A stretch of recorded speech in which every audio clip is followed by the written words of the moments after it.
सरदार जगजीत सिंह डलेवाल जी लगभग 20 दिनों से वो आमरण अनशन पे और ये धरना शंभू बॉर्डर पे महीनों से चल रहा है और ये उन्हीं बातों को लेकर चल रहा था। वही सारी बातें जो लिखित रूप में सरकार के जॉइंट सचिव स्तर के व्यक्ति ने किसान आंदोलन को समाप्त कराते समय किसानों से प्रॉमिस की गई थी, उनको कहा गया था कि बातें होंगी।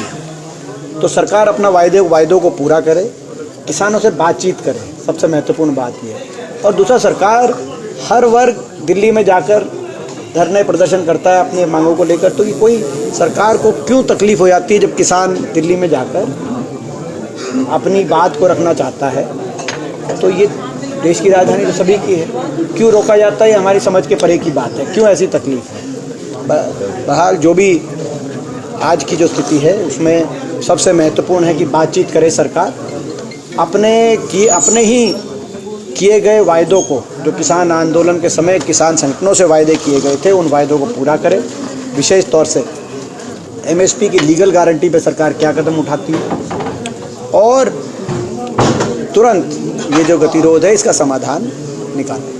सर, हार की जिम्मेदारी अभी तक किसी ने नहीं ली है। विधायक कहते हैं, कुछ पूर्व विधायक वो कहते हैं जो जीत का सेहरा बांधना चाहते थे तो कम से कम हार की जिम्मेदारी तो लें। देखिए, जहाँ तक प्रदेश के नतीजों की बात,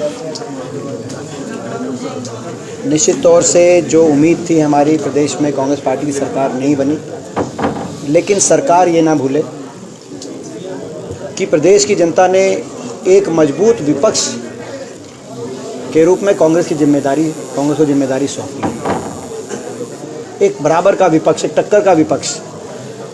पिछले वर्ष 2 चुनाव हुए, लोकसभा चुनाव में जहां हमारे 5 सांसद आए और मत प्रतिशत भाजपा से 2% ज़्यादा लोगों ने हमारे पक्ष में मतदान किया, कांग्रेस के पक्ष में इसी प्रदेश के हमारे ही प्रदेशवासियों ने। विधानसभा चुनाव में मात्र आधा प्रतिशत मत भाजपा को ज़्यादा मिला, 39.9% भाजपा को मिला, तो 39.4% मत कांग्रेस पार्टी को मिला। तो लगभग बराबर की संख्या में लोगों ने कांग्रेस के पक्ष में मतदान किया और 37 विधायकों के साथ प्रदेश के इतिहास में अब तक का सबसे मजबूत विपक्ष का विधायक दल कांग्रेस पार्टी को मिला। जो एक जिम्मेदारी लोगों ने जो दी है, उस जिम्मेदारी को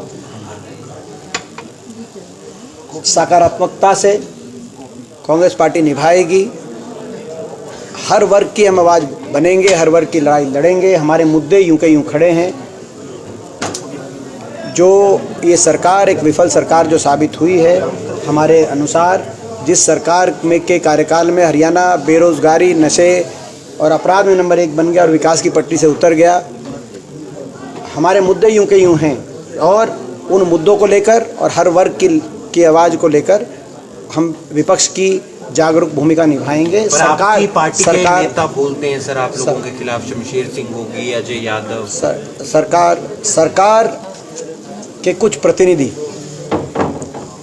भाजपा सरकार के कुछ प्रतिनिधि और भाजपा के कुछ वरिष्ठ नेता, मैं उनके बयान देखता हूं, वो इस तरीके से उनके बयान आ रहे हैं।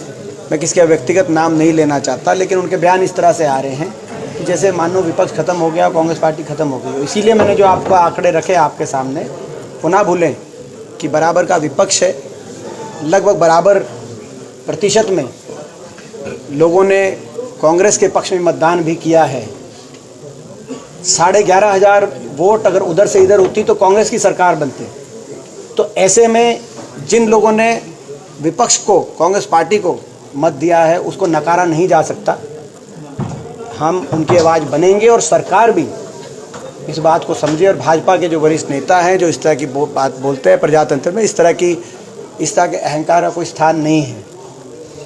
ये सही है कि सरकार उनकी बनी है, लेकिन कोई ऐसा प्रचंड बहुमत से नहीं बनी जितना वो प्रचंड अहंकार भाजपा में दिखाई दे रहा है। और प्रतिपक्ष का नेता, ये कांग्रेस पार्टी की जो अंदरूनी जो बातें हैं